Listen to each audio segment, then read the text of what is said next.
හිතන්නකො මේ දැවැන්ත නිහඬ විශ්වය ගැන. තරු බිලියන ගණන්, ග්‍රහලෝක බිලියන ගණන්. හැබැයි හැමතැනම තියෙන්නේ පුදුමාකාර නිශ්ශබ්දතාවයක්. ඉතින් මේක තමයි විශ්වයේ තියෙන ලොකුම අභිරහස් වලින් එකක්. අද අපි මේ විශ්වීය රහස් පරීක්ෂක කතාවේ සුළමුල හොයාගෙන යන්නයි හදන්නේ. හරි. අපේ මේ විශ්වයේ විමර්ශනයේදී අපි අනුගමනය කරන පියවර ටික තමයි මේ. අපි සාක්ෂි පරීක්ෂා කරලා, සැකකරුවන්ගෙන් ප්‍රශ්න කරලා බලමු මේ අභිරහස අවසානයේදී විසඳන්න පුළුවන් වෙයිද කියලා. හොඳයි.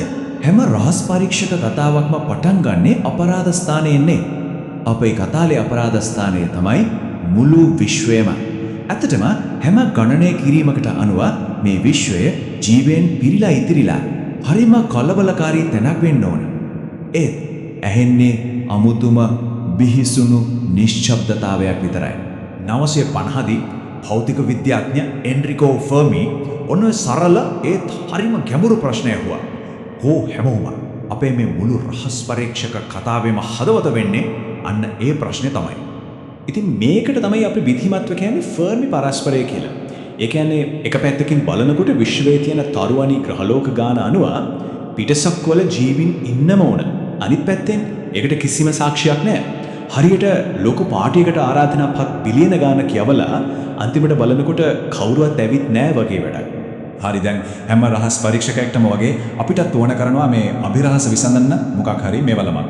අපි බලමු මේ විශ්වයේ වෙනත් තැනක ජීවය තියෙන්න පුළුවන් සම්භාවිතාව ගණනය කරන්න හදපු සූත්‍රයක් දිහා. මේ තමයි ඒ ඩ්‍රේක් සමීකරණය. අපේ ක්ෂීරපථයේ විතරක් අපිට හොයාගන්න පුළුවන් ශිෂ්ටාචාර කීයක් තියෙන්න පුළුවන්ද කියලා ගණනය කරන්න තමයි මේ සමීකරණය හදලා තියෙන්නේ. හරි. බැලුමට සංකීර්ණයි වගේ පෙනුනට මේක සරලව තේරුම් ගන්න පුළුවන්. හිතන්නකෝ මේක ජීවය හදන්න තියෙන විශ්වීය වට්ටෝරුවක් කියලා. මේ තියෙන්නේ ඒකට ඕන අමුද්‍රව්‍ය.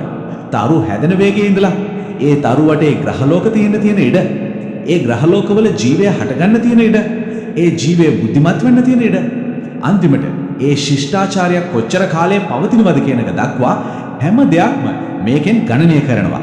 ඉතින් මේ මුළු ෆර්මි පරස්පර කියන ප්‍රශ්නෙම ඇවිත් හිර වෙන්නේ ප්‍රධාන කාරණා දෙකක් උඩ. එකක් තමයි ශිෂ්ටාචාරයක් කොච්චර කාලයක් පවතිනවද කියන එක. අනික තමයි තාක්ෂණික ජීවයක් කියන දේ මුල ඉඳන්ම ඇති වෙන්න තියෙන ඉඩකඩ කොච්චර දුර්ලභද කියන එක. මේ ප්‍රස්තාරය දිහා බලන්නකෝ.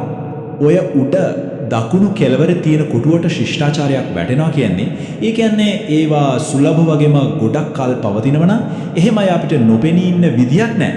එයාලා මේ වෙනකොටත් මුළු චක්‍රාවාටයම යටත් කරගෙන ඉවර වෙන්න ඕන. එහෙනම් කෝයේ හැමෝම හරි. අපේ විමර්ශනයේ පළවෙනි සැකකරුවන් කණ්ඩායම දිහාට හැරෙමු. මේ න්‍යායන් වලින් කියන්නේ පිටසක්වල ජීවීන් ඇත්තටම ඉන්නවා. හැබැයි යාලා මොකක් හරි හේතුවකට අපෙන් සැඟවිලා ඉන්නවා කියලායි. මේකට කියන්නේ සත්වෝද්‍යාන කල්පිතය. සමහර වෙලාවට හිතාගන්නවත් බැරි තරම් දියුණු ශිෂ්ටාචාර හරියට අපි සත්වත්ක සතු දිහා බලන් ඉන්නවා වගේ අපේ ස්වභාවික දියුණුවට කිසිම බාධාවක් නොකර දුර ඉඳන් මනුෂ්‍යත්වය නිරීක්ෂණය කරනවා වෙන්න පුළුවන්.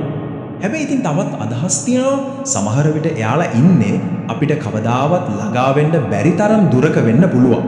එහෙමත් නැත්නම් එයාලා sannivedanaය කරන්නේ අපේ තාක්ෂණයට අහු වෙන්නේ නැති විදිහකට වෙන්න ඇති.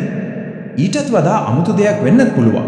සමහර විට එයාලා ඉන්නේ අපේ යථාර්ථය කියන සංකල්පයෙන් සම්පූර්ණයෙන්ම පිටත වෙන්න ඇති. ඒ නිසා අපිට එයාලව පේන්නෙම නැතුව ඇති. හරි. දැන් අපි කතා කරන්නේ ටිකක් බය හිතෙන අදහසක් ගැන. මේක හරියට අපේ රහස් පරීක්ෂක කතාවේ ඉන්න දාම ඝාතකයා වගේ. මේ න්‍යායෙන් කියන්නේ යම්කිසි දෙයක් විසින් ශිෂ්ටාචාර චක්‍රවාටික මට්ටමකට ළඟා වෙන එක ක්‍රියාකාරීව වළක්වනවා කියලායි. මේකට කියන්නේ මහා පෙරහන කියලා. ඒ කියන්නේ ජීවය කියන දේ අභ්‍යවකාශ තරණය කරන ශිෂ්ටාචාරයක් බවට පත් වෙන්න කලින් පහු කරන්නම ඕන හරිම අමාරු බාධක මාලාවක් තියෙනවා.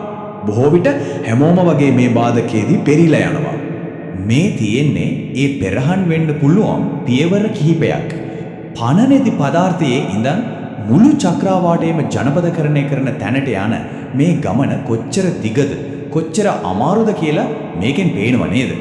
මේ පියවර දිහා බැලුවම අපි මේ දක්වා ඇවිත් තියෙන එකත් ඇත්තටම පුදුමයක්. මේකේ තියෙන භයානකම ඇඟවුම තමයි මේ. හිතන්නකෝ අපි අඟහරු ග්‍රහයා මත සරල ජීවයක්, ඒ කියන්නේ බැක්ටීරියා වගේ දෙයක් හොයාගත්තා කියලා. ඒ කියන්නේ ජීවයේ මුල් පියවර හරිම පහසුයි කියන එක නේ. එහෙමනම් මහා පෙරහන තියන්නේ අපේ අතීතේ නෙවෙයි අපේ අනාගතයේ වෙන්න තියෙන ඉඩකඩ ගොඩක් වැඩි. සමහර විට ඒක ස්වයං විනාශයක් වෙන්න පුළුවන්. අපි තවම මුහුණ දීලා නැති දෙයක්. හරි. හැම හොඳ රහස් පරීක්ෂක කතාවකම වගේ මේක තියෙනම ලොකු පෙරලියක්. මොකද වෙන්නේ මේ ෆර්මි පරස්පරය කියන එක ඇත්තටම පරස්පරයක් නෙවෙයි නම් මේ මුළු ප්‍රහේලිකාවම ඇති වෙලා තියෙන්නේ අපේ ප්‍රධාන විමර්ශන මෙවලම ඒ කියන්නේ ඩ්‍රේක් සමීකරණය අපි වැරදි විදිහට පාවිච්චි කරන නිසා නම් ෆර්මි පරස්පරය විසුරුවා හැරීම කියන පර්යේෂණ පත්‍රිකාවේ මූලික තර්කය තමයි මේ. සරලවම කිව්වොත් ඒකෙන් කියවෙන්නේ අපි ප්‍රහේලිකාවක් තියෙනවා කියලා හිතන්නේ අපි දන්නේ නැති දේවල් ගැන ඕනවට වඩා විශ්වාසයෙන් අනුමාන කරන නිසා කියලයි. මේ බලන්න වෙනස. ඩ්‍රේක් සමීකරණයේ තියෙන ජීවයේ තියෙන ග්‍රහලෝකවල භාගය වගේ දෙයකට උත්තරේ 0.5යි කියලා හරියටම දන්නවා වගේ තනි අනුමානයක් කරන එකයි අපි හරියටම දන්නේ නැහැ. ඒක 0.0.1 ඉඳන් 0.9 වෙනකම් ඕනෑම අගයක් වෙන්න පුළුවන් කියලා අපේ අවිනිශ්චිතතාවය පිළිගන්න එකයි අතර ලොකු වෙනසක් තියෙනවා. ඉතින් පරීක්ෂකයන් කලේ ඩ්‍රේක් සමීකරණයේ හැම විචල්‍යයකටම තනි අගයක් දෙනව වෙනුවට හැකි අගයන්ගේ පුළුල් පරාසයක් යොදාගෙන දහස් ගණනක් වාරයක් ඒ ගණනය කිරීම කරපු එක. ඒ ප්‍රතිඵල ඔක්කොම එකතු කරලා බැලුවම ලැබුණු නිගමනය ඇත්තටම පුදුමසහගතයි. ඒ තමයි අපිට නිරීක්ෂණය කරන්න පුළුවන් මේ මුළු විශ්වයම අපි සම්පූර්ණයෙන්ම තනිවලා ඉන්න 38ක සැලකිය යුතු සම්භාවිතාවයක් තියෙනවා කියන එක. අපි දැන් මේ විමර්ශනය අවසන් කරන්නයි යන්නේ. මේ අලුත් දෘෂ්ටි කෝණයෙන් බැලුවම අපේ මුල්ම අවිරහස ඒ කියන්නේ ෆර්මි පරස්පරය ඇත්තටම පරස්පරයක් නොවි අතුරුදහන් වෙලා යනවා.